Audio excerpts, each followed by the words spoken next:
ఇప్పుడున్న పరిస్థితుల్లో ఎన్డీఏను ఎదుర్కోవాలంటే రాజ్యసభ సీట్లు కాంగ్రెస్ కు అవసరం. అటువంటిది కీలకమైన నేతగా ఉన్న మీనాక్షి నటరాజన్ నామినేషన్ తిరస్కరణకు గురికావడం ఆ పార్టీలో కలకలం రేపుతోంది. సుదీర్ఘ రాజకీయ చరిత్ర గల కాంగ్రెస్ కు అద్భుతమైన లీగల్ సెల్ ఉంటుంది. కానీ అదే లీగల్ సెల్ సరైన విధంగా పనిచేయలేదా? టీపీసీసీ నుంచి ఏఐసీసీ వరకు సరైన కోఆర్డినేషన్ లేకపోవడం వల్లే మీనాక్షి నటరాజన్ రాజ్యసభ నామినేషన్ తిరస్కరణకు గురికావడం ఆ పార్టీలో ఆందోళన కలిగిస్తోంది.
మరోవైపు తెలంగాణ కాంగ్రెస్ వ్యవహారాల ఇన్ఛార్జ్ మీనాక్షి నటరాజన్ కు బిగ్ షాక్ తగిలింది. రాజ్యసభ ఎన్నికల్లో మధ్యప్రదేశ్ నుంచి పోటీ కోసం ఆమె దాఖలు చేసిన నామినేషన్ తిరస్కరణకు గురైంది. ఆస్తుల వివరాలను, తెలంగాణలో తనపై ఉన్న క్రిమినల్ కేసులను మీనాక్షి నటరాజన్ అఫిడవిట్ లో వెల్లడించలేదు అని బీజేపీ ఆరోపించింది. ఎన్నికల కమిషన్ కు బీజేపీ ఫిర్యాదు చేయడంతో ఆమె నామినేషన్ ను రిటర్నింగ్ అధికారి తిరస్కరించారు. దీంతో కాంగ్రెస్ పార్టీతో పాటు మీనాక్షి నటరాజన్ కు బిగ్ షాక్ తగిలినట్లయింది. ఇదే అంశానికి సంబంధించి పూర్తి డీటెయిల్స్ ని మా Congress bureau chief Prem live అందించడానికి సిద్ధంగా ఉన్నారు. ప్రేమ్,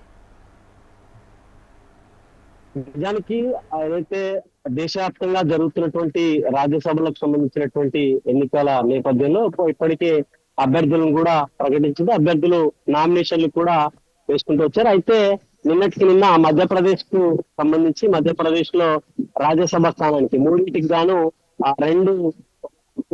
గాను ఒకటి చేయబోతున్నారు. అక్కడ ఎన్నికలకు సంబంధించినటువంటి అధికారులు, ఎన్నికలకు సంబంధించినటువంటి రిటర్నింగ్ అధికారికి ఇచ్చేటువంటి అఫిడవిట్ లో వారు తప్పుగా అయితే వారికి సంబంధించినటువంటి వివరాలు ఇచ్చారని చెప్పి తిరస్కరణకు గురి కాబడింది మీనాక్షి నటరాజన్ కి సంబంధించినటువంటి అయితే అఫిడవిట్. అయితే ముఖ్యంగా ప్రధానంగా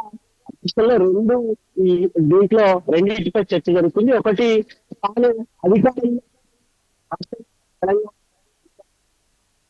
ఇన్ఛార్జిగా మీనాక్షి నటరాజన్ కూడా ఉన్నారు. అయితే మన రాష్ట్రంలో నమోదైనటువంటి కేసుల విషయంలోనే సంబంధించినటువంటి పోలీసు అధికారులు, ఎందుకంటే రాజ్యసభకు అయితే నామినేషన్ నిర్వహిస్తున్నారు కాబట్టి రాష్ట్రంలో ఏమైనా కేసులు ఉన్నాయి, ఏ అభ్యర్థి అయినా ఎన్నికల్లో పోటీ చేయబోతున్నప్పుడు రాష్ట్ర వ్యాప్తంగా ఉద్యమకారులు కానీ లేకపోతే నార్మల్ గా పోటీ చేసేటువంటి ఏ వ్యక్తి అయినా రాష్ట్ర వ్యాప్తంగా ఉన్నటువంటి కేసులకు సంబంధించినటువంటి వివరాల విషయంలో బీజేపీకి కానీ స్థానికంగా ఉన్నటువంటి పోలీస్ స్టేషన్ లో కేసులు ఉన్నాయని చెప్పి ఎవరైనా ఖచ్చితంగా తెలుసుకున్న తర్వాత ఎన్నికలకు సంబంధించి ఎన్నికల్లో పోటీకి ఇన్ఛార్జి విషయంలో, ఎందుకంటే రాష్ట్రంలో ఉన్నటువంటి ప్రధానమైనటువంటి ఒకటి సీఎం అయితే ఇటు ఇన్ఛార్జ్ అటు పిసిసి చీఫ్ ముగ్గురు రాష్ట్రాల్లో చాలా కీలకంగా ఉంటారు. అట్లాంటి ఇన్ఛార్జ్ పోటీ చేయబోతున్నారు కాబట్టి మన రాష్ట్రంలో నమోదైనటువంటి కేసు విషయాలకు సంబంధించినటువంటి ఎందుకు వారికి సమాచారం ఇవ్వలేదని ఒకవైపు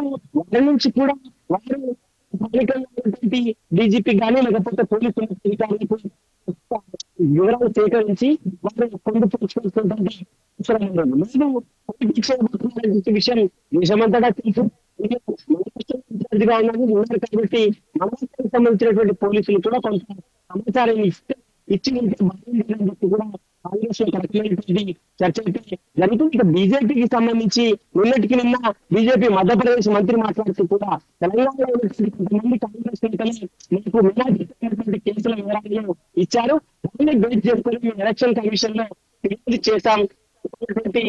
రిటర్నింగ్ అధికారి వాటిన్నిటిని పూర్తిగా వెరిఫై చేసుకున్న తర్వాతనే వాటిని తిరస్కరణ గురి చేశారని చెప్పారు. బీజేపీ క్రితం బిఎం సంతోష్ ట్వీట్ చేస్తూ కూడా తెలంగాణలో లీకు వీరులు ఎవరు వాళ్ళని మీరు గుర్తుపట్టింది, వారెవరు మీరు చేయాలని చెప్పేసి కూడా కొద్దిసేపటి క్రితం ట్వీట్ చేశారు. అయితే ఆ ట్వీట్ సోషల్ మీడియాలో జరుగుతున్నటువంటి చర్చ దీని వెనుక సీఎం రేవంత్ రెడ్డి ఉన్నాడంటే బీఆర్ఎస్ కి సంబంధించినటువంటి కొంతమంది నేతలు లేకపోతే కొంత సోషల్ మీడియా ప్లాట్ఫామ్ లో జరుగుతున్నటువంటి చర్చకి కూడా భువనగిరి చామల కిరణ్ కుమార్ రెడ్డి కావాలని చెప్పి రేవంత్ రెడ్డి ప్రతిష్టని చెప్పి ప్రతిపక్షాలు దాంట్లో భాగంగానే ఎవరైతే ఈ సోషల్ మీడియాలో రేవంత్ రెడ్డి పోస్ట్ పెట్టిస్తున్నారో వాళ్ళందరిపై చర్యలు తీసుకునేందుకు కూడా ప్రభుత్వం టీసీఎస్ లో ఫిర్యాదు చేశారు. ఇక ఏఐసీసీ కూడా ఒకవేళ మన రాష్ట్రం నుంచి ఒక అట్లాంటి పరిస్థితి ఉందా, లేకపోతే